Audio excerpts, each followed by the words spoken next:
Your kids could get free or low-cost health coverage from Medicaid or CHIP. Even if you've applied before, they may be eligible now. Kids up to age 19 are covered for checkups, vaccines, dentist visits, hospital care, and more. And if they already have Medicaid or CHIP, remember to renew every year. Visit insurekidsnow.gov or call 877-KIDS-NOW. Paid for by the U.S. Department of Health and Human Services. You are listening to DC On Screen. Welcome into DC On Screen. I'm your host, David C. Robertson. This is my co-host, Jason Goss. Hello. As promised, we have some news. A little bit of news episode. News roundup. Anything that we haven't talked about Peacemaker-wise on the Peacemaker episodes that we're doing. Right. I guess we're going to talk about here. Starting off with Superman. News in between the Peacemakers at this point in our feed. Yeah. Well, I mean, we've still got some Peacemaker news in here, too. Yeah. So, I mean, you can't leave Peacemaker out. Yeah. I'm not going to talk about some of this shit on the review episodes. Yeah. We normally look like a news show that occasionally does reviews, but if you look right now. Yeah. If you look right now, mm-hmm. This strange time, strange moment in history. Yeah. I want to yell, do it, but then I don't want to do all the clipping on the edit and all that crap later. So skip it. Yeah. But first, we're going to we got like one little piece of Superman news, and it's just the box office update: 351,748,613 domestic, 259,700 for international, and so that's worldwide 611,448,613. It has not beaten Man of Steel. I do not give a fuck. Nope. Lots of economic factors are different. International has been down for numerous movies this year. I just read an article about that. And but I'm not going to get into it because I don't feel like it. No, we have a lot too. Well, we have gone into that several times as well. We've gone into it several times, and I feel like when we do, the people who don't want to, the bad faith people just laugh at you and be like, okay, buddy, I don't care. That's fine. Fair. Yeah. There's no point. Like, at this point, you either liked the movie and you don't give a fuck if it didn't beat, like, it doesn't matter. I laughed because I saw you on Twitter or Facebook or something. No, I guess it was Threads. Had to be Threads right now. Yeah. Someone posted this big thing with a picture and everything that's like Superman will not pass Man of Steel or something, and you were like, who cares? Or something like that. Like, it was some big account, and you were just like, who the fuck cares? Yeah. And I've seen, what I've started seeing a lot lately, though, is the resurgence of one movie must go. No. And I'm always like, why? I forgot about that format where you put 4 up. That was a Twitter thing that I did not miss. Yeah. I have not missed that in my life at all. I've been seeing it a lot on Threads lately. God. You have to choose one. No, I don't. I don't have to choose one. I enjoyed all of these. I mean, everything's really spread out right now. I can choose another app.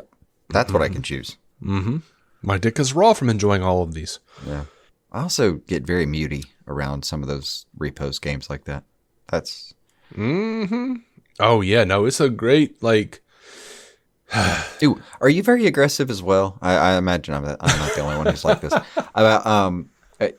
Back in Twitter days, it started as the hit like if you do this and hit repost if you do this. And I mean, I know that was a mostly Twitter thing, but I still see it around. It's an engagement form is what it is. That's all it is. Yeah, I know. I just can't. It's a borderline insta-mute for me. Oh, yeah. Look, so here's what's been happening to me because, I joined Substack, davidcrobertson.substack.com if you want to check out my newsletter. But so I don't know anything about Substack. I get in there and it's like a lot of writers, but it's a mostly what I'm seeing is are people saying, I just want to read real accounts with real stories who don't have many followers. And then they get a ton of engagement of people dropping their shit. Like, hey, that's me. And I'm like, anyone here? Y'all. Pick one. Yeah. Y'all, they're not reading. Yeah. anything. Yeah. They posted that so that they would get a ton of engagement. And then people would go, "Oh, look, they're real ones. They want to read people who haven't been discovered yet. I'll follow them." And then they sit around and write stupid fucking things like, what is it, like sincerity baiting maybe? Dude, it's like they'll be like, "The best time to start your project was tomorrow. Yeah. The second best time to start your project is today." And I'm like, mute. Fucking mute. I am often reminded of the Bill Hicks joke about like it takes more muscles to frown than to smile, and then it took a lot more muscles to walk over there and did to shut the fuck up. Yeah, I fucking hate it. I hate it. And it's just like, well, your Substack is, and it's just like, here's 3 reasons that are really obvious, and for the 4th through 7th reason, you need to sign up for my thing, my course. And I'm like, no. Yeah. I'm not signing up for a course. Anyway. Barely have time for the things that I absolutely have to do. Almost everything is a scam. Yeah. I'll start signing up for courses. What's going to happen to my Duolingo streak? Dear God. What? Priorities, Yeah, of course. All right, let's talk about Peacemaker. Did you know that the journalists who got advanced screeners only got the first 5 episodes? I knew there was a limit. I thought it was like 8, though. There's only 8 episodes this season. Is it? So Okay. the journalists only got 5. I thought it was like 10 episodes and they got 8. Okay, so it's 8 episodes and they got, well, I guess maybe Yeah. that makes sense. Now, Steve Agee was talking to the Hollywood Reporter, and he was talking about like the theme of is the grass greener on the other side. And he says it's a big theme. It's a theme that's tested throughout the entire season. And he says the season's willingness to explore the appeal of what-if scenarios. And according to him, the central question of whether the grass is truly greener on the other side is what led DC Studios to withhold the final episodes. He says there's a reason for it. The last 3 episodes are almost like a whole new season. They are absolutely insane, and they really cross into that actual question even more so. What the hell does that mean? I don't know. But I'm excited. That's weird. That is a weird thing for him to say. It is, but But it's just enough. Yeah. Makes you wonder if something kind of genuinely big is going to happen on like the season 5 finale. Yeah. Dude, I know it's probably not going to happen, but it would be interesting if, Peacemaker goes and finds season 1 Peacemaker and like sets him up in the universe that he's about to try to take over. You know what I mean? Like if that's like the final, like the door shut on the DCEU. Yeah. If like he's just like blah blah blah, here's all this stuff that went down. I can't be in this universe. That's not where I'm needed. But then for some reason he at some point finds season 1's universe, and that guy is going through a similar problem, or maybe it's even worse. Maybe things have happened worse. Maybe he lost Harcourt, and he says, "Hey, she's right over here." That would be interesting. I don't know. There are a lot of doors they could go through for that. I've seen some people thinking that like the jarhead that they're talking about with Harcourt and Peacemaker, the jarhead that his brother says she's dating now, is going to be that universe's Rick Flag Jr. Yeah, that would be good. I'm like, for purposes of Rick Flag Sr. having his like, I don't know, come to Jesus moment, that might work really well. That is a good point. That is one of the only things that could get Chris out of his current predicament, is to basically give him the same experiences he's had out of the portal so far. Yeah. Like, hey man, I know you want to kill me, but what if you could spend some time with your boy instead? Don't kill me and I'll show you the door. And maybe that Rick Flag Jr. lost his dad. Yeah. Or just likes his and thinks 2 dads would be cool. Yeah. They're both just like, extra dad. Awesome. Yeah. Oh, man. We can do golf scrambles together now. Yeah.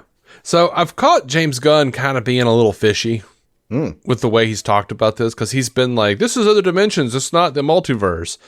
Motherfucker, this is the multiverse. And then like he did have like this one quote where he says, I thought the simple way was really the best, which is just saying this world is a little different. We know there's universes, and this is the universe in which everything is exactly the same as season 1, except for the Justice League and Batmite. That's a different universe. That's multiverse, man. I mean, it doesn't have to be, but it depends on how much you want to get into interdimensional versus multiverse kind of crap. Like, it gets into all kinds of bullshit I don't understand. But I mean, well, yeah, but parallel Earths, for the sake of storytelling, well, you're splitting hairs. It's the same thing. You would be, yeah, and I wouldn't want to go out on a limb and split those hairs for you. As is, it could be that. I just mean that if he wants to really space it out and say, no, those words really do mean two things, he could. There is precedent. But you'd have to see him do it. Yeah. But, he's just like, it's not like the multiverse like we've seen before in the movies. This is just extra dimensions. No. It's multiverse, man. Yeah. So, I love James Gunn, but and I feel like he has pulled back on saying stuff like that. Oh, and you remember have you heard the term parallel universe? Yeah. Or parallel universes recently? Yeah. I don't hear that one nearly as much as I used to. I mean, alternate is more popular, but, multiverse is usually the thing people are saying. Oh, it's just multiverse. Yeah. It's a different reality. Yeah, that word's taken completely over. I really, and proper parallel universes, with just like the mustachioed version of yourself. Mm-hmm. That is borderline quicksand kind of material. I thought that was going to be way more important. But yeah, the multiverse idea took over the landscape. Well, I mean, that was still it's the same thing, though. That was like that's the whole big sci-fi fear for a long time. Yeah, that's, the multiverse thing. I mean, on the original series, Star Trek, Mirror, Mirror. Yeah. They talk about it being an alternate dimension. Now, there's another episode that came, I think, before it, called The Alternative Factor. And they referred to that as an antimatter universe, which it was. Mm-hmm. It was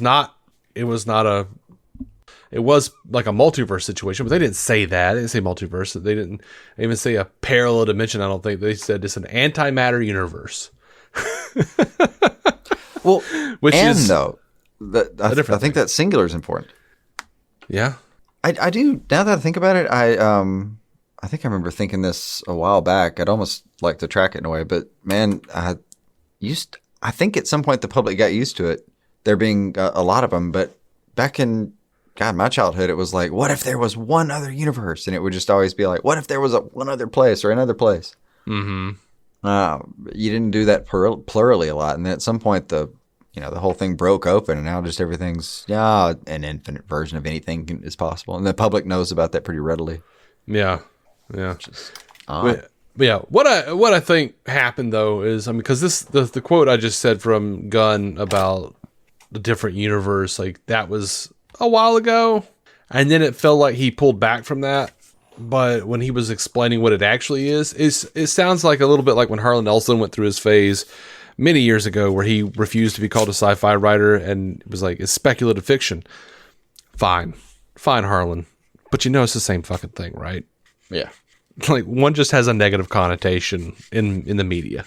Right now, we're going through a bit where people are like, I don't like the multiverse. I'm sick of the multiverse, because everyone has to be a contrarian. Well, that's their version of being the cool kid. No, I do think there's a way to actually be exhausted by it at the moment. Not that everyone's going to use it so as validly as I would think, but man, when people are, it can get a bit scapegoaty real quick. When it's not good. Yes. When it's used poorly, like with anything, you get tired of it. It's just too powerful. You can get away with things. It's easy to be lazy. Yeah. Looking at you, Arrow. I wasn't going to stare right at anyone, but.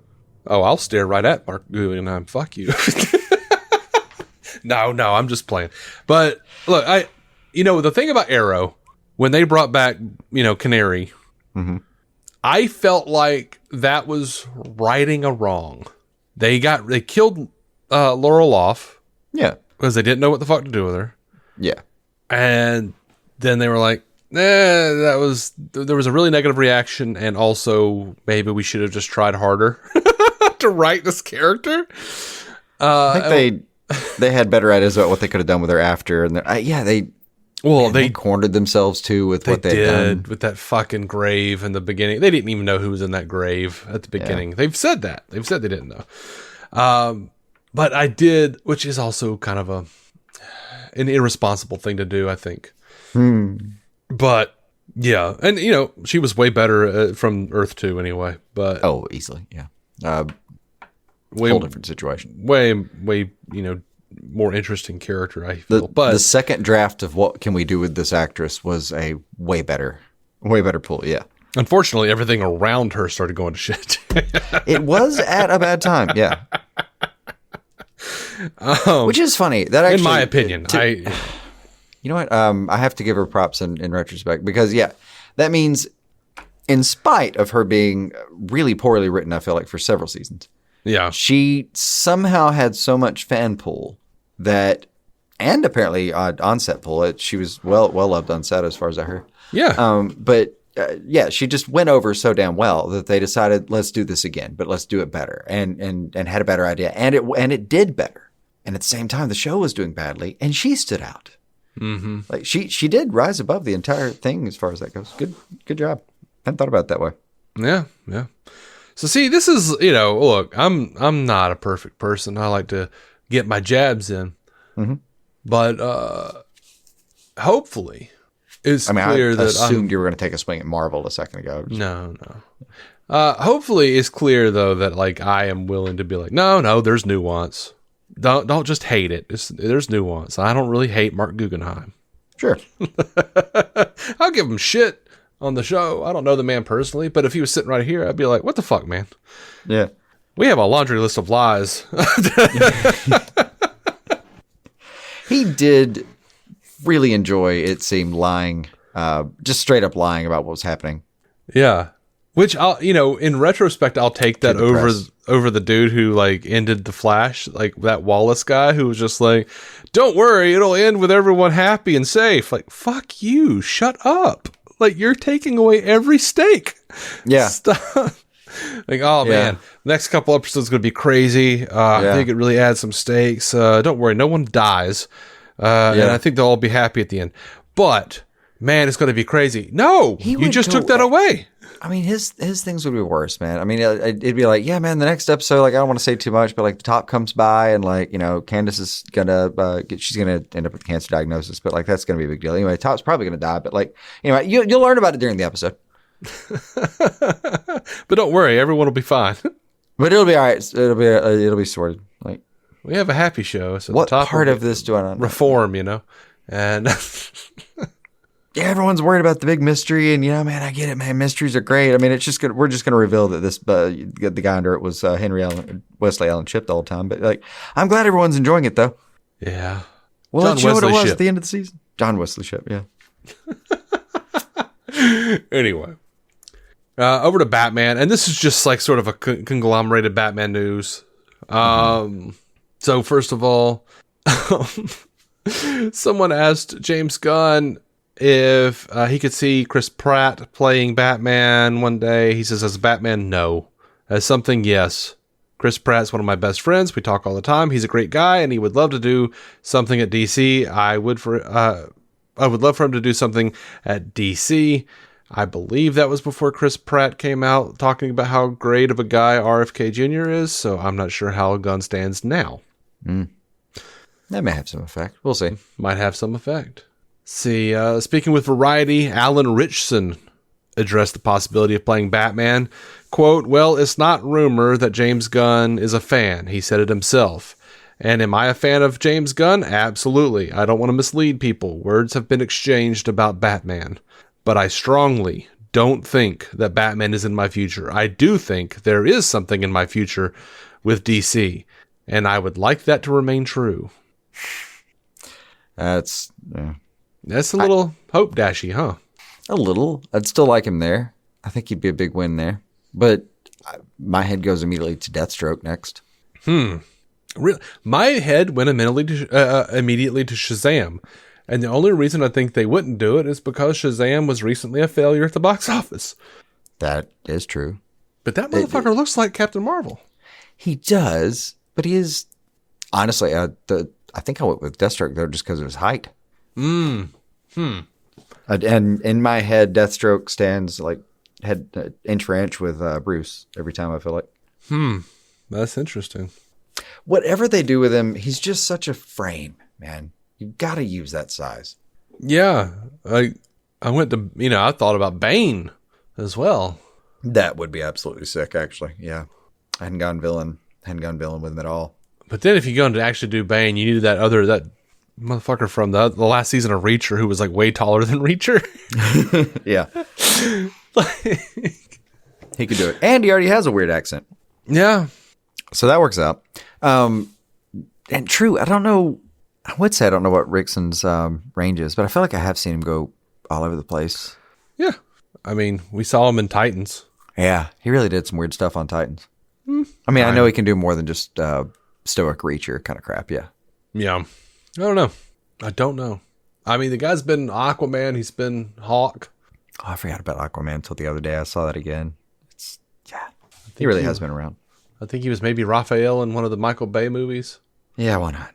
He's been around for sure. Yeah. Anyway, a lot of fun. I welcome him back though. Didn't have this one on my I don't know, what is it? Bingo card? Is that what it is? Mm-hmm. That's the saying. Yep. That's the saying. Yeah, I don't know from games. Look, but during the Man of Steel panel at Fan Expo Canada, Tyler Hoechlin talked about his desire to play Batman. He was asked if he had seen Pattinson's portrayal of Batman and whether or not he felt the actor's take on Batman belonged in the newly established DC universe. Let it go. It's not going to happen. Stop asking fuckers whether this is going to happen or not. Hoechlin was honest, though. He said, selfishly, I'm going to say no because I still want to play Batman. I dig it.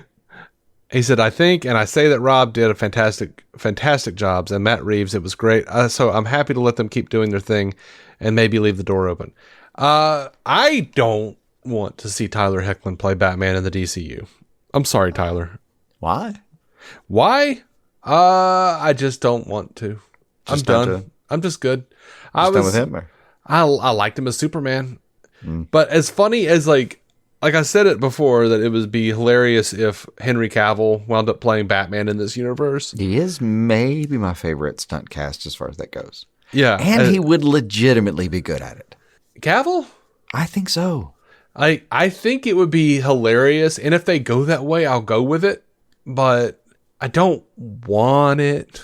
Like it's not like a thing that I'm just like, oh, that would be like the best thing ever. I mean my troll self thinks so. Yeah, I don't have to have it at all. I just think if it was cast out of nowhere and someone threw it at him and there was no history whatsoever, I'd be like, yeah, man, that guy looks like he could definitely be a Bruce Wayne. Yeah. Yeah, he's going to be like a 40-year-old. He's been around for 8 or 9 years. Bruce. Cool.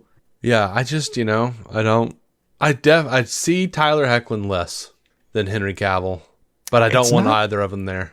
Yeah. It's not that I disagree with you, because I do agree with you. It's just that for his own sake, I kind of want to agree with him. I mean, look, I will cheer for the guy if he gets cast in an animated movie doing the voice of Batman. That could be fun. I don't want to see his face. It would take me out so much. I had 4 wonderful seasons, or 3 wonderful seasons and a 4th pretty okay season. Yeah. And what is 22 episode seasons? I don't think so. 13, 20? I don't know. They were like well. 8 to 13, something like that. But so you've effectively had like 20 movies with him as Superman. Essentially. Yeah. I don't want to. I think both he and Cavill would take me out of it if they were playing Batman. Yeah. I mean, I don't disagree with either. But good on him for throwing his head in there. It's just like how I don't want to see Cavill actually take over and play Wolverine. It was funny for that one bit. It was really funny for that bit. He's not. We've already done. I don't know. He's getting a little too old to do a certain kind of Wolverine. I think he's getting too old to do most of anything like that. Like as far as superheroes are concerned, like put him in as Hyperion or somebody on Marvel. That'd be funny. But Yeah. Well, that's an my point. He's got to do. He's not old enough to be doing, retired people yet or anything. But yeah, he's in his middle-age superhero era. Yeah, he's going to do something. Yeah, I mean, I'm not saying we put him out of pasture or anything. I'm just, I'm kind of. No, we're not. Logan's running him yet. We're not MTV VJing him. Oh, 25. Get him out of here. Mm-hmm. All right. So there's a rumor. And no one can substantiate it. But according to some source. In the story right there. Move on to the next one. It's fantastic. Yeah. According to some source, reporters were told at a premiere event not to ask Zoe Kravitz about the Batman Part 2 because she's not in it and doesn't know anything about it. That's okay. I could see that being true. I could also see that being a complete red herring. Like, they're like, okay, we don't want anybody to know about what's happening in the Batman 2. Don't ask Zoe Kravitz about it. She's not in it. Oh, okay. Knowing that will get out and we won't know that she's in it. Yeah. And I think it's interesting because, scripts have been coming out to the cast. Colin Farrell specifically said he hadn't read it yet, but it's his understanding he's not in it very much. He says he doesn't have very many scenes. I'm feeling like I'm getting a whiff. I smell something fishy. Mm-hmm. Christian Milioti said, I would love to be in it, but I don't know anything. Christian Milioti, we've already heard that Matt Reeves had to go back to the drawing board because he didn't expect her to be such a big presence in Penguin as far as like fan approval. I don't know how, but okay. I don't know. But so they've set up stuff with Penguin. They've set up stuff with Sophia, but we're hearing that they're not really a focus here. Yeah. And Catwoman's not in it. I don't buy any of this. I feel like it's all bullshit. I kind of, yeah. I would. My first instinct would be going down some road of speculation about, well, she wouldn't be in that because after all that, hullabaloo about how Penguin went and all that. Yeah, they're gonna spin off a movie or some shit. It's not all that. Yeah, yeah. I would be. It would be kind of strange for Matt Reeves to have to redo everything. He's still gonna make a sequel to the Batman movie. I mean, ultimately, he has to make the Batman Part 2. I mean, he could absolutely make it to where, she left town. Fine. Sure.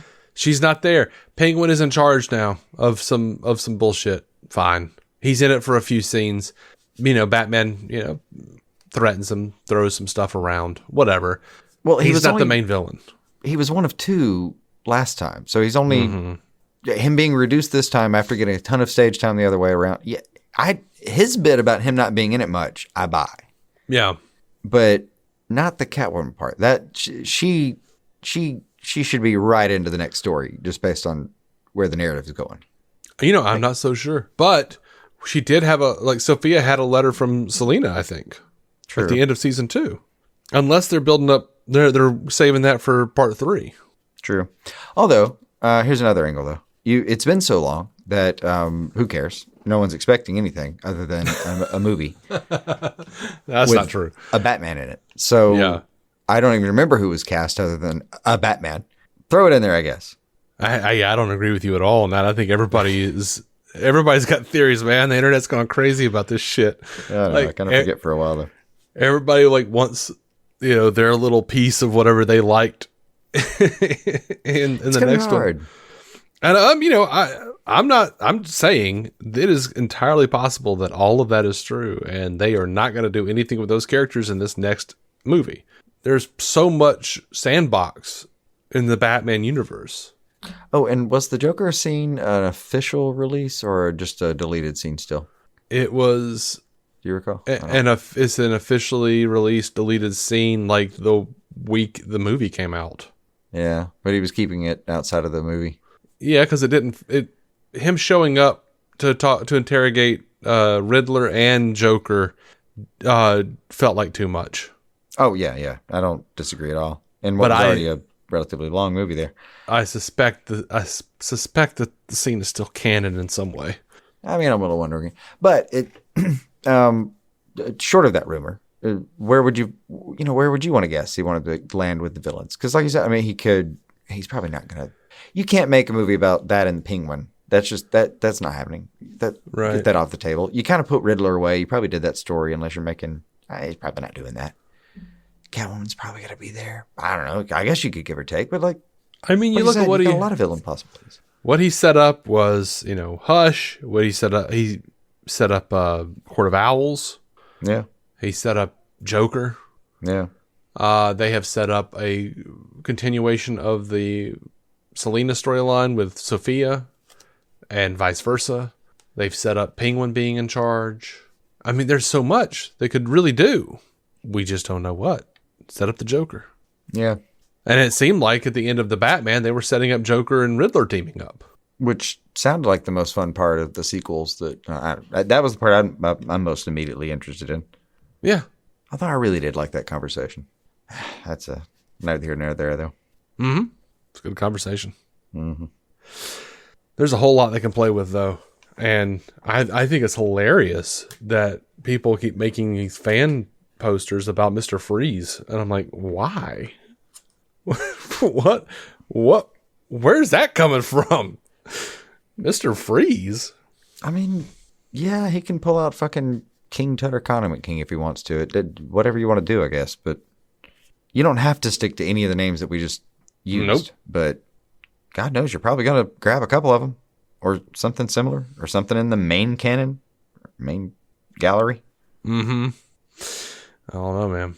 We're 36 minutes in. You wanna hit the head? Sure. Come back? Take a break real quick? Sure. All right. We'll be right back with some DCT.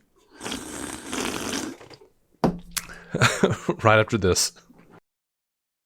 All right, we are back. And it is, of course, time for DCT. I'm starting to like it almost now. Yeah, it's fun. Turn the corner. It's never tea, though. It's always soda. Yeah. I don't really drink tea. All right, so James... I miss tea. I mean, you can get some non-caffeinated tea, man. You cannot. You cannot? Yeah, not any good ones. Oh, I don't know about good. Yeah. See, I don't think any of them are good. I don't like fucking tea. Yeah. You talking about like hot tea? It's, to my real knowledge, like any of the ones I've mostly cared about. Yeah. Like proper tea. Yeah. I kind of like ginger tea when I put honey in it. Mm-hmm. Honey and lemon in it. But that's when I'm sick. I don't really do it otherwise. There are a couple of like herbals out there, but it never occurs to me to try them. Yeah. On rare occasion, I've remembered and been like, oh, that's mildly refreshing. It's just not tea. Yeah. You talking about sweet tea? Yeah, black tea. Yeah. Hot or cold, I'll take either. Yeah. Or wood. I do like the Splenda tea. I don't think it's caffeine free though. Anyway, like the Milos. Yeah. Don't think so. All right. James Gunn talking about the next DCU project to go into production and on the I Think You're Overthinking It podcast. And look, when I say the next one to go into production, that doesn't mean it's going to be the next one because we've still got Clayface, we've got Supergirl. Maybe I'm sure those are switched. Supergirl and then Clayface. Lanterns is going to be in there somewhere. We already know that fucking Miracle Man is in production. Like, there's a lot going on currently. Mm-hmm. So, and no, he's not directing and writing them all. I know some people have said to me, like, I think it's bad that he's directing and writing everything. He's not. I don't know what you're talking about. No idea what you're talking about. He is not writing and directing Supergirl. He did not write and direct Lanterns. He's not Miracle Man. Mm-hmm. He's not even writing and directing Creature Commando Season 2. He's got a writer's room and other directors coming in for that. Nor, as it has been suggested on occasion, has he abandoned all of those roles. Right. No, he's overseeing stuff because he's the fucking creative part of the... whatever. Yeah, the head team, yeah. Yeah. There's a mixture. I have heard the extremes. I've heard people demand it was the extremes on either end, though. It's just weird. I have no idea. Well, yeah, I've very recently for it whatsoever. Very recently heard like, well, I mean, I think he's a great filmmaker. I just don't think he can handle like actually being the runner of a universe. That's what Peter Safran's there for. Yeah. Like, he's handling all the business. Yeah. Like, wow, that's why they're doing it together. Yeah. Yeah. I don't know. It was a decent design. So far, so good. No reason to be hopeless about whether this could necessarily work. Like, it's got a chance. And the first movie did fine. So, but when I say the next one in production, I mean, like, it's after all this other stuff that's still in production. That's wrapping and in post right now, and of which there is a lot. Mm-hmm. So anyway, he says, I can say that probably the next movie we're going to be making is the follow-up to Superman, which I don't want to get into too much detail on, but that's probably the next film we're making, I think. Hopefully we're making the Batman 2 before that, and then I think it's the Superman follow-up. And he has clarified that the continuation of the Superman saga is not Superman 2, but a movie in which Corn Sweat's Superman would have a major role. And then recently he did say that he's currently writing the Superman sequel script. I just think you're getting into the weeds on how hard it is to talk about this thing, honestly. Like, I don't think any of these things are intended to conflict. They are conflicted because he's like, it's not a sequel. Peacemaker's a sequel. Okay, but I'm writing the Superman sequel. What the fuck are you talking about? Yeah, I think that's all that's happening is this. It's just hard to talk about because it's a big universe where some of these characters they're still sequel, sort of. Like the movie sequels, whatever he's just talking about now. And he says, he says, then we have another TV show which nobody knows about, which is going next. And then a lot of that other stuff is still in different stages of development. So we don't know everything, but yes, I think there's a Superman family that's sort of a follow-up to Superman. Yeah. That is technically a sequel because it happens after fucking Superman. But it's not like Superman 2. Yeah. You think I got that right? I think so. I believe who was in fact on first. Yeah. People are picking apart all of this language. Yeah. And acting like he's just, I just think it's hard to talk about when you're doing podcasts and interviews and, whatever. It can be. He kind of put to rest some of the ideas that we've had, actually. Mm-hmm. Let's kill him. What you got? Yeah. He was talking about their version of Maxwell Lord, played by Sean Gunn. And he says, Max was retconned as a sort of muscular evildoer after originally being conceived by J.M. DeMatteis as or DeMatteis, whatever you say his name, as a multi-layered character who was morally gray. Along with skinny Amanda Waller, it wasn't one of my favorite comic reimaginings. Mm-hmm. Our Max is inspired by the original version, so don't be waiting for him to shoot Blue Beetle in the face. Okay. Yeah, and we had talked about like, is Wonder Woman gonna snap his neck? Is Maxwell Lord? There's precedent for him to be this really bad guy, running checkmate and shit. Not this version. Because the original Maxwell Lord was a guy basically born into money. His dad was one of those like rare rich guys who actually tried to use his power for good. Then it came out that like Lord Tech or whatever his version of the company was behind a carcinogenic product. The guilt ate him alive. He wound up killing himself. After that, Max's mom pushed him to like follow in his dad's footsteps, carry the torch, and he did basically by backing his own version of the Justice League. And that's the Justice League that inspired or partially inspired the Justice Gang as they are currently in the DCU. And he acts as their financier and their friend. And but he's very morally gray. Right. But he's not a villain, as he did become in the comics later. Right. So this guy's a jerk, but we're not looking for a major hill turn here. Right. He's not about to murder fry anybody. Yeah. Okay. Which is fine. Yeah. I actually liked that version of him in Supergirl where he was like, I'm a piece of shit, kinda, but I can turn good. Yeah. All right, I set you up for a hope speech, Kara. Here you go. Take it away. Listening. I don't at all mind the idea that I can kind of relax about that major storyline not being in the cards. Mm-hmm. Yeah. Well, One less thing to worry about. the Sasha character that's in Peacemaker, who's working for Rick Flag right now. Do you remember her from the comics? Not a bit. She was Bruce Wayne's bodyguard. When? Like Wayne Tech, in the comics, in maybe the early 2000s, there was a whole storyline where Wayne Enterprises decided that Bruce needed a bodyguard. Of course, not realizing he's Batman, and no, the fuck he doesn't. Of course. But they appointed him. They hired a bodyguard, and it was the woman who was working for Rick Flag. It was her character, same name and everything. So to be fair, now that you pointed out, it's weird that Wayne Enterprises never did that before.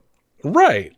And I suspected, it was funny to me, because I remember that storyline, and I remembered thinking in Arrow, God, this is familiar.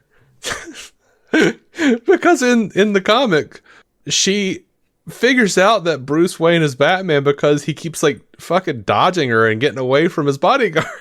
Oh, yeah. And then she like finds the bat shit. She's like, oh yeah, he's Batman. Okay, that makes sense. Yeah, that tracks. Yeah. So then it's the Diggle arc. She basically, of course. Yeah, she starts like she becomes a costumed adventurer fighting alongside Batman, and then she eventually goes to work for Maxwell Lord and Checkmate.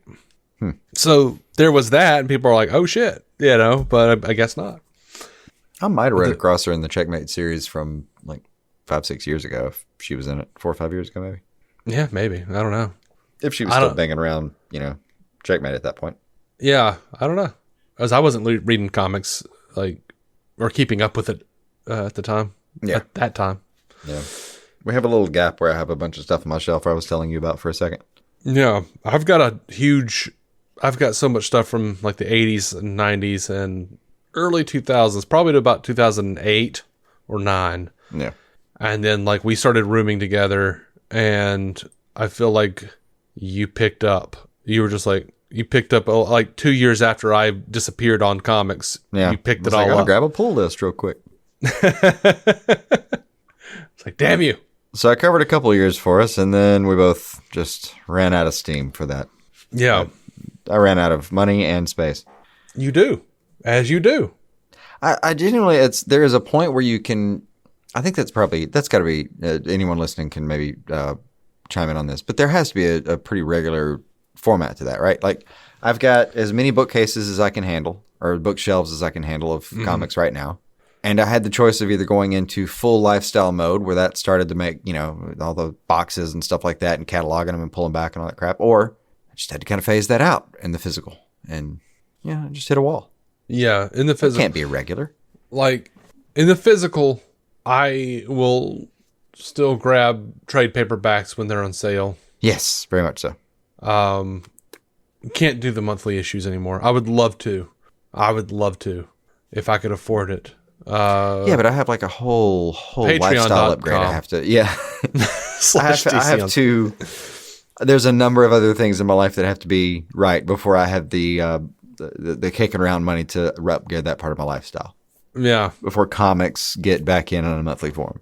Yeah. And here's the other thing though, is for me, if I was able to upgrade my living arrangements, basically if I could get a bigger house, y'all, and I was fucking rich, I'd be going back for like 80s to 90s stuff that I missed before I decided to grab a pull list for new stuff. That's fair. If that makes sense. Because like that's the shit I grew up on. Like I'd rather go back for old stuff for a minute. I have a closet. I don't feel like putting stuff in closets. Oh yeah, no, that's a bummer. I get it though. You know what? Like that closet you have is dope as fuck. I do like it. And I have told you, like, you should absolutely fucking put your comics in there on display. Like, did you ever watch Malcolm in the Middle? Only in clips. There's like a bit where he's like, the first time he's forced to hang out with his best friend Stevie, and Stevie's like has breathing problems and is in a wheelchair and is kind of like just not like a cool guy, and Malcolm doesn't want to hang out with him, but like they're forced together, and then like Stevie's like, oh yeah, want to read comics? He's like, oh, you have comics? And he just like opens his closet door, and it's just like a fucking like walk-in comic book shop in there because he doesn't have friends. All he does is collect comics. So like that's what I imagine like you being able to do with that closet in your office. Like, dude, clear up those shelves, brother. I could, but then nothing else goes in the closet. Oh man, there's stuff I need to be in the closet. Throw it in the garage. But then there's stuff that has to be in the garage. But you've got so much space in the garage. Get one of those Walmart bins. One of those things that like those like, you know, Rubbermaid drawers or something. Put whatever you got in the closet in one of those Rubbermaid shelves. Then you got like a whole walk-in closet to devote to like putting your comics on display. It'd be dope as fuck, dude. Just like walking in there and like seeing the majesty. Mm-hmm. I'm telling you, man. I'm just going to move stuff to the garage. I'm going to get a bunch of tubs and hang them from the rafters and make like a drop ceiling out of just a series of tubs. Yeah. Dude, you can do that. I've seen stuff like that. It's so dope. Yeah. You need me in your life, man. Little Tupperware Ewok fucking... I don't know what to do with my house, but I can go over and tell people what to do with theirs. Mm-hmm. Mm-hmm. I'm like, girl. This shelf needs to be all Batman. What? Let me in there for just a few minutes, man. Just let me out. I'll be watching Property Brothers. Mm-hmm. Hometown Takeover. Mm-hmm. Gunn was talking some damage. Gunn was having a conversation with Rainn Wilson for Interview Magazine.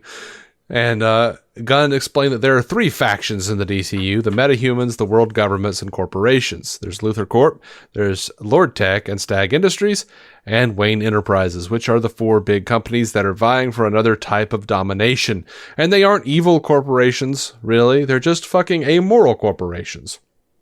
These corporations are dependent on the morality of the figurehead, which makes sense in a storytelling sense.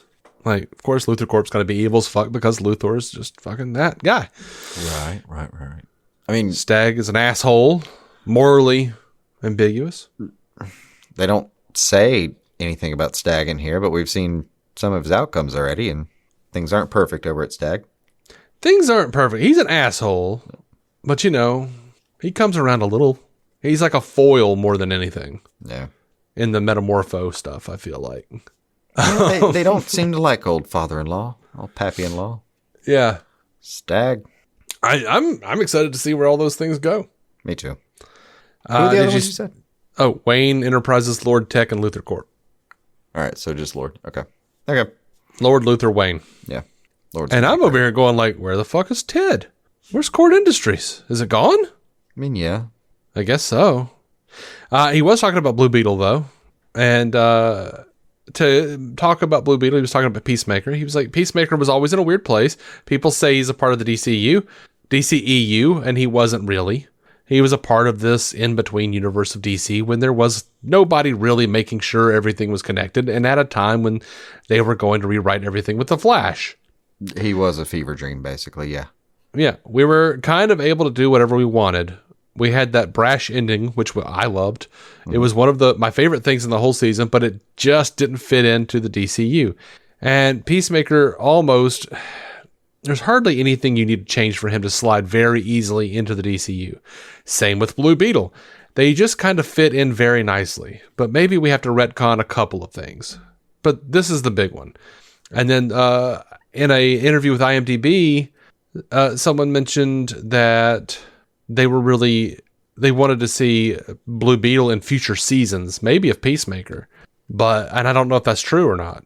If that was because I can only find like the little clip where he's not saying what he's referencing when he says future seasons.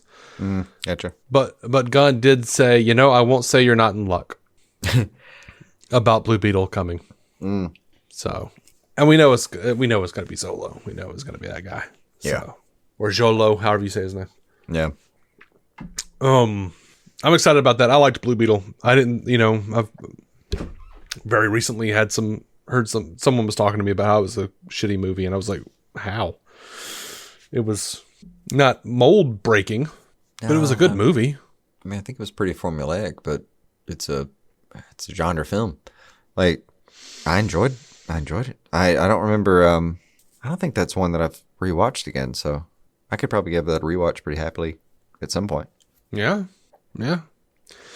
Someone asked on Threads, Mr. Gunn, if an actor for some reason can no longer play a character within the DCU, is there a possibility of changing the actor, or will the character be discarded?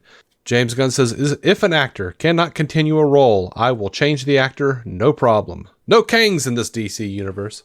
Mm-hmm. I thought the guy was going to end his question with, can I do it? Yeah. I'm just happy to be like, oh, yeah, fine. Recast him. Don't just... That does actually piss me off the way Marvel handled that with Majors, where it was just like, oh, or Kang. I'm like, don't just scrub the entire storyline. That was a cool-ass storyline you were building with Kang. I mean, maybe. I think he got cold feet about the storyline, too, though. He just thought that there was no way to recast it because Majors was doing such a good job, or what do you think? I don't know. For some reason, I got the vibe when I was reading the stories that, and maybe it was something he said. I don't remember exactly where this little intuition came from. But for some reason, I got the vibe that he didn't feel that great about it. Like it was an opportunity to redo that he was like second guessing it anyway. That he just thought, I can do. Maybe I ran across something where he just encouragingly said, I really kind of wish I'd done the Doomsday thing anyway. Like, okay, yeah, which might be true. It is. He did take advantage of it at least. Abort! We have to get out of this multiverse quick. Yeah. To be fair, though, there's a lot of good hype for Doomsday right now. So I don't know. Maybe it did work out. I've seen a lot of rumors that Robert Downey Jr. is feuding with Ryan Reynolds or something, but I don't know why I'm seeing all that. Why? I don't know. I don't read it. It's just headlines. It's like one of those AI slopped, like, RDJ walked out on The View. Yeah, I saw a headline that was like, Robert Downey Jr. called Ryan Reynolds' wife a slut. I was like, what the fuck? That's got to be a whole genre in the AI crap. What the fuck is that one trend, though, about like people walking out on The View in particular? I don't know. It'll be The View or another like daytime show. So-and-so storms out of blah, blah, blah. And it's just an AI thumbnail. Yeah. I don't know. I don't know that one. I don't know why particular headline types are repeated. Yeah. That's odd. But yeah, no, all of those RDJ Ryan Reynolds things are like AI pictures of them yelling at each other. Yeah. On a beach or something. Like it's weird. Speaking to people. Mm-hmm. The magazine. About? Okay, gotcha. Mm-hmm. James Gunn says, of Waller, we're working on it, so we'll see what happens. Some things have moved faster than others. Waller's not been the fastest. But I can't wait to see Viola put on their Waller pants again. Okay, so you still got in mind. Yeah, it's still in development. He's got her benched in his universe right now until he needs her, basically. Mm-hmm. Which is fine. I don't need to see Amanda Waller right now. No, but it was smart to just sort of literally put it in there in a timeless option. Like, yeah, you pull it out when you're ready. Mm-hmm. I mean, she was just in Creature Commandos, to be fair. Yeah, I know, but he's already got so many things built in, it'll be a while. Mm-hmm. All right, so we're going to end this with a little bit of feedback from Kieran Ridgeway, and I know we have some other feedback, but we'll get to it on another day because we're a little strapped for time this week. I'm so sorry to those who wrote in, but we will get to you. Kieran Ridgeway says, hey, David and Jason, great episode, guys. Just currently listening through the Superman Through the Ages episode. Really enjoying the description of the times of each Superman, and it was interesting to imagine what it would have been like in that time watching Superman. Absolutely stoked to be able to see the DCU's rise and currently thriving, and excited to see what is to come, and that all people have come have some form of DC media. Sorry. Mm-hmm. It was so cool to see Superman merch in the shops. Like, yes, the kids themselves are now truly discovering him, and it'll be great to see how this impacts Superman in the future. Great stuff overall. 2 questions. If you were to choose a villain to be in each of the Trinity's next solo adventure, who would you choose? Try to stay away from villains used in previous films. Aw. My first thing was going to be Cheetah to repair that. Well, I mean, I you know what? I say you can choose that because we didn't really see Cheetah. That's fair. We saw Kristen Wiig being Kristen Wiig. Oh, that's fair. Or Kristen Wiig playing the Riddler, or Kristen Wiig playing fucking the Mandarin. True. I mean, an easy Batman would be Hush. I feel like that'd be, but it's almost hard to find one that hasn't been done relatively recently out of the main gallery. I still want this Cornelius Stirk serial killer cannibal storyline for Batman. Yeah. Okay. Yeah, like that's some, dude cooking a dead body and fucking chowing down and throwing the rest into the dumpster back. Is fucked up. I'd still love to see a proper Victor Zsasz movie. And I know we saw him in Birds of Prey, but every time we've seen Victor Zsasz, I kind of go, yeah, kind of. Yeah. But not really. Not even. Yeah, it's always just aspects of him. They just take the fact that he's a psychopath and do whatever they want with it. Yeah. They didn't even do that with fucking Batman Begins. He was just like a name in a court trial. Yeah, true. But, the closest we got was Anthony Carrigan in Gotham. Agreed. But I would love to see Victor Zsasz as an actual main villain. Scars and all, doing the whole bit. Stabby. Yeah. I have always and will continue to want a Gentleman Ghost villain with Batman.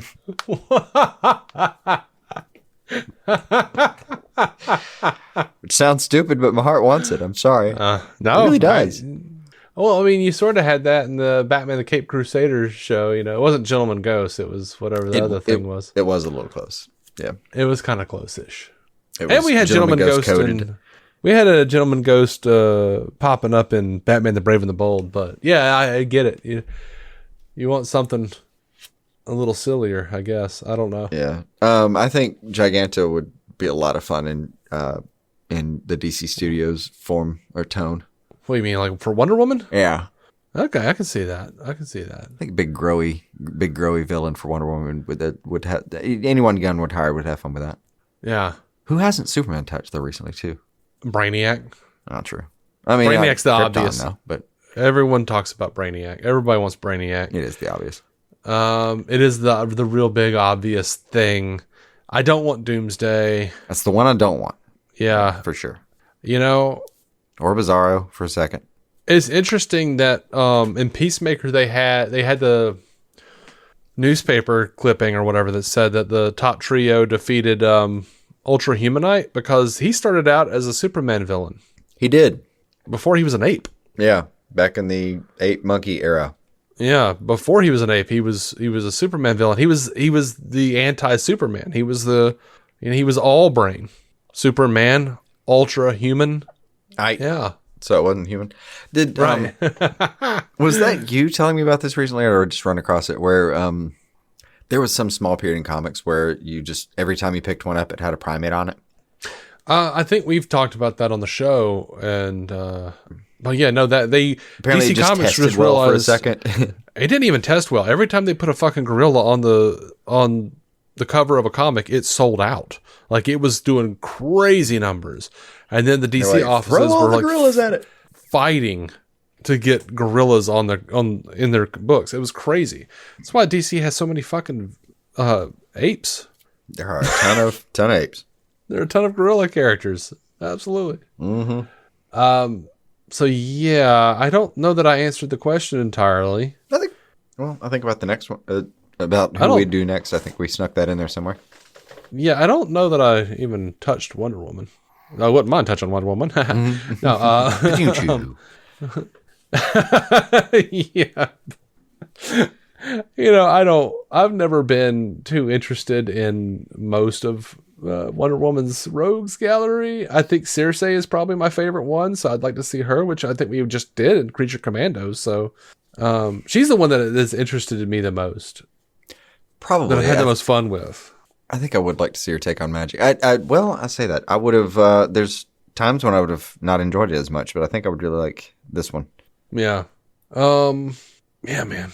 See, Batman. So I said Superman, Brainiac, probably, or Ultra Humanite. Wonder Woman, Circe, Batman, Cornelius Stirk. Yeah. I think you won me over with Circe pretty hard. Yeah. All right. Or if not Circe, there are other magical villains that she's faced at this point that she could. Yeah. So she's pretty heavy into the Justice League Dark version of things now. if they did if they really like got inventive with Felix Faust, I might be down. They always just make him, Faust. But yeah, in my head, he's like a Looney Tunes character with like a stereotype history. Yeah, I don't know. Anyway, let's see. What else does he say? Oh, what obscure or lesser known character would you like to see on film or a TV show? I would like to see the cowboy vigilante. Thought you were going to say Faust.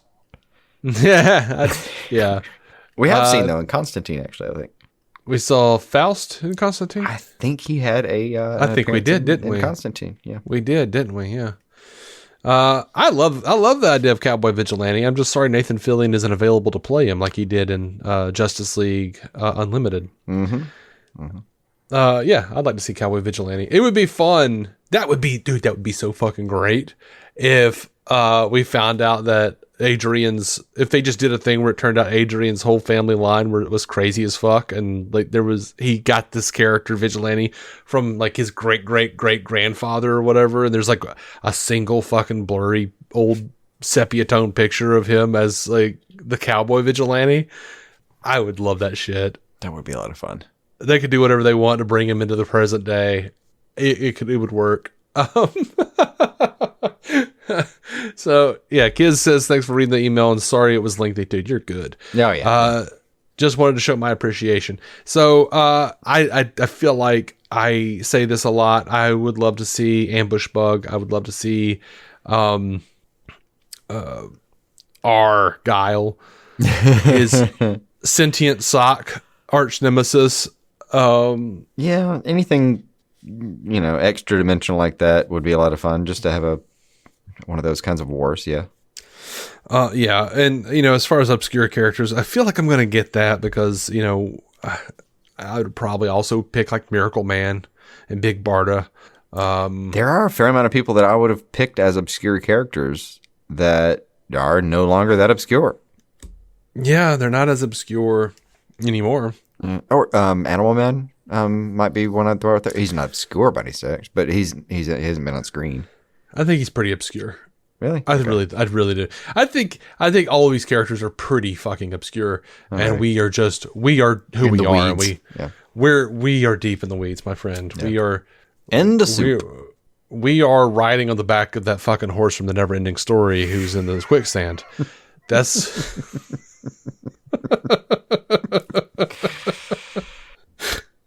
You're not talking to a person who's sitting within several feet of not one but two editions of the DC Comics Encyclopedia. Which is fun. I mean, just to flip through that thing and answer the question of which obscure characters is a lot of fun. Which we do on Patreon sometimes, basically. I mean, I'm, just over my shoulder, I've got the Batmo Beast. Mm-hmm. Mm-hmm. I mean, that ain't right. That's true. Adam Strange. Again, I know. I always want Adam Strange. Yeah, in the sense that everything's obscure, he is obscure, but in the sense that nothing is, I guess, then like he has been on screen recently, Krypton, and had a major story recently with Tom King. Yeah. He's not even all obscure really anymore. Hello, dude, like Tom King and James Gunn in the nicest way possible this is not an insult. They're ruining obscurity. They're totally sucking each other's dicks. And and they should. But it is the best possible porn. We're all benefiting from it. Yeah, this is a highly productive bout of lovemaking. Oh yes. And that's believe me, I'm holding Gatorade ready to help. It's gonna eat your electrolytes. Yep. So towels. I love old Adam Strange. I love the new spin on Adam Strange. Give it to me. Let me see it. I want to see. I really would have picked Mr. Miracle as my obscure one at some point. God, I hadn't been around for a while. Scarecrow's borderline dipping into obscurity. I can almost grab him again now. But even in an age that Gunn talks about where like everybody's sort of doing something and no one's like overseeing to whether or not it's connected or not. Mm-hmm. We still got a lot of stuff. Like Hawk and Dove would be easily on my list. True. And we just got that in Titans. Or a version of that in Titans. Ooh, one of my recent favorites. I'm actually glad I made that sound, the ooh sound. It was fitting. Detective Chimp. Oh yeah, absolutely. The recent versions where he's in Justice League Dark and man, I want the fucking magical Detective Chimp. Hell yeah. Ragman. Oh god, Ragman. Oh, gotta love that. His That is origins. Great. Shadow Pack. Just all of it. Pack. All the Shadow Pack. Yep.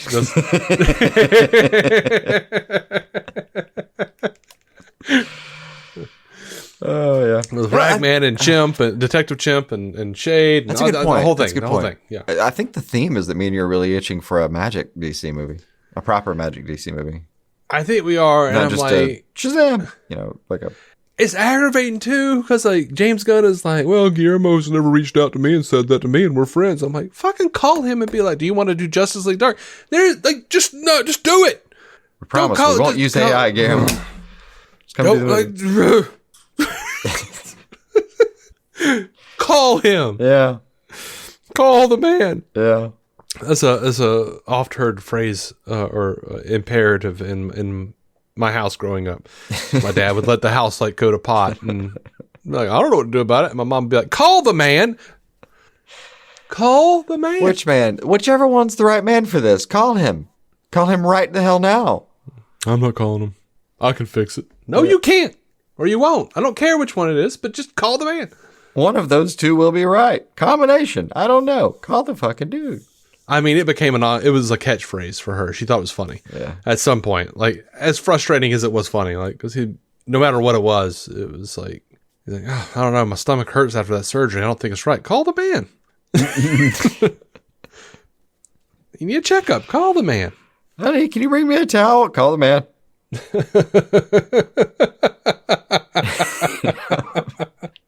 Oh, Power Girl. Ooh, Power Girl's a good one too. Yeah. Power Girl, yeah. And I won't be upset if they woke a fire and don't show her titties. It's okay. I just like the character.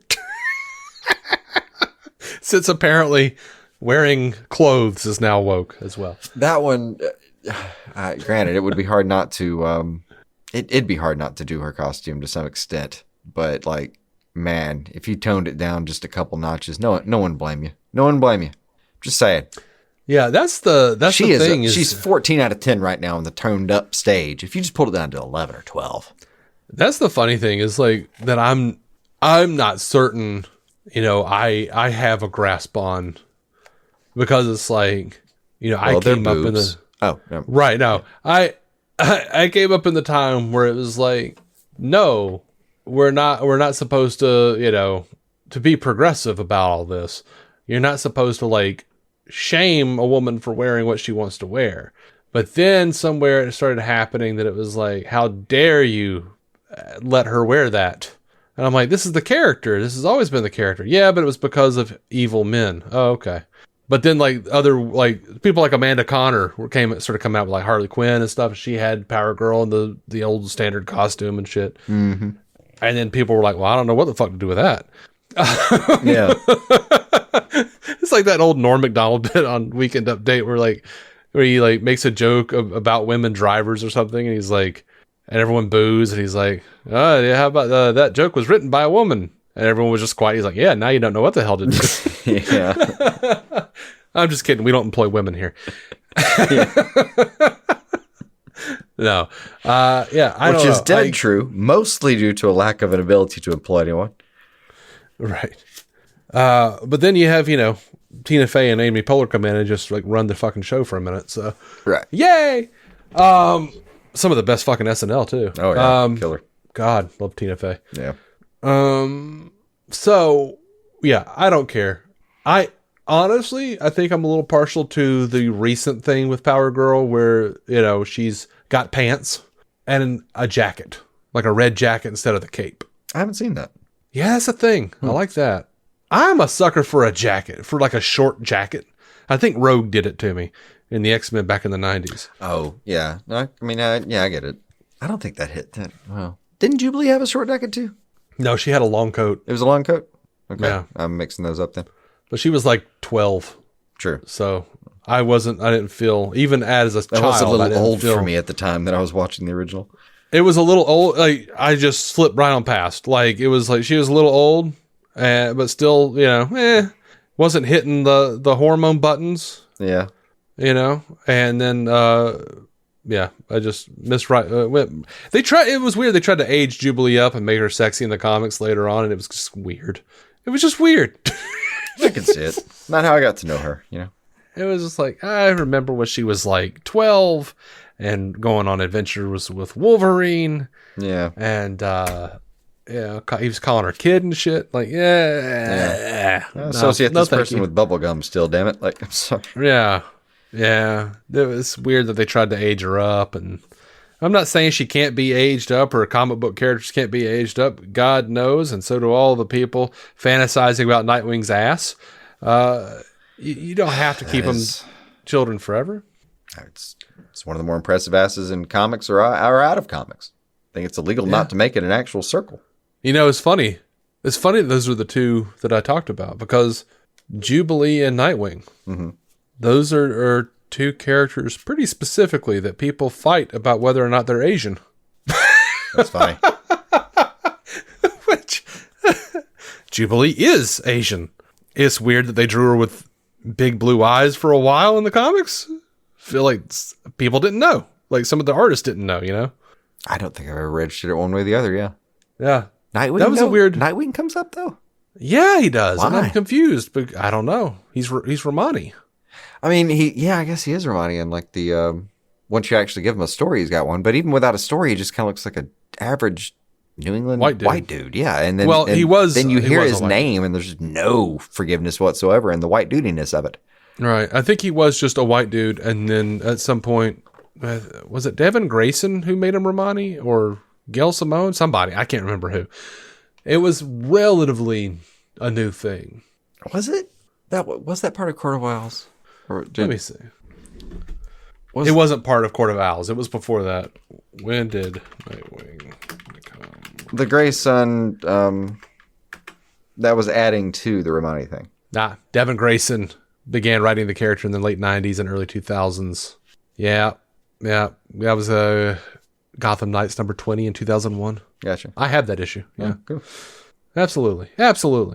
All righty. Well, can't believe I remembered that. Jesus Christ. Very impressed.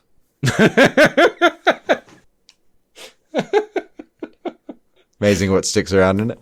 Yeah. It doesn't matter, though. It doesn't matter. Like, I don't think they've ever had someone of Romani heritage playing Dick in anything. It's always been a white dude with brown hair, which I've always hated.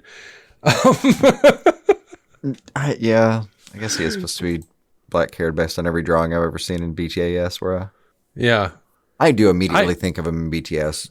Sharp lines like that. Like in my head, when I visualize Nightwing, he looks like that. Or one of the recent covers from like the Tom Taylor run that very much remind me of the old BTS like line. I guess the line sizes. Mm-hmm. I do like. I am in favor of diversifying the Robins a bit more. Like I'm not a big fan of all of them just looking like the same white kid with black hair. Yeah, there's no reason it has to be, sure. It's not like he was trying to disguise these kids as his genetic offspring. Right. And like I could see if he like made them wear a wig or something in the early days or dye it or something. But you know what? Like, originally Jason Todd had like blonde or red hair. They went back and forth because old comics and colors. Sure, yeah. You lose track of these things. So the original Jason Todd was he was a ginger. Yeah. And then that changed post-Crisis. If you wanted to go back and make Jason redhead again, I wouldn't be upset. Make him a redhead again. Keep Dick Romani. All of a sudden Tim Drake is Asian or something. I don't know. Like, maybe diversify a little bit. You can. Now that I'm thinking about the history, it's probably just more that this all just sort of evolves out of history that's now decades old, and we're basing this off like 40, 50, 60, even 70 years ago to some extent. And at that time would have been super fucking strange if he just had like a Taiwanese 8-year-old ward or some shit. Well, then it also becomes like, I don't like the fact that this Bruce Wayne, that Batman keeps adopting ethnic children and putting them in danger. Yeah. For most of mid-century 1900s, there's no single small demographic you could have put him with that wouldn't have been some kind of really fucked up for different reasons. Like, yeah. Any version of reasons. Like, no, okay, fine, great. Now the new Robin is fucking short round. You know, like, you don't want to do that stereotype. Oh, God. How strange. Yeah. They were just stuck with a bunch of white adjacent looking kids, you know? Well, no, only one of them was Jason. Yeah.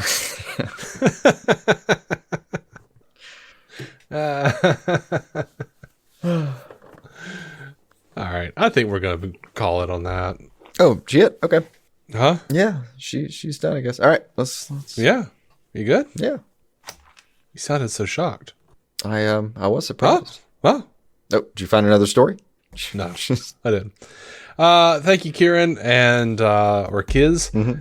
And thank you guys for listening. And we'll be back with another Peacemaker review. Mm-hmm. And we'll be back with news at some point when it builds up a little bit again. This was, I mean, we still made a fair amount of time out of 6 pages. Sure. But I had fun. I did too. Did you have fun? Oh, for sure. Did you like it, Jason? Yeah, a little bit. Did you like doing the show? Yeah, most. Okay. Yeah. Just trying to make sure that you're happy. I'm just going to back away every time you ask again. It's going to get worse. Uh-huh. By the 6th question, I'll have hated everything we've done. Right.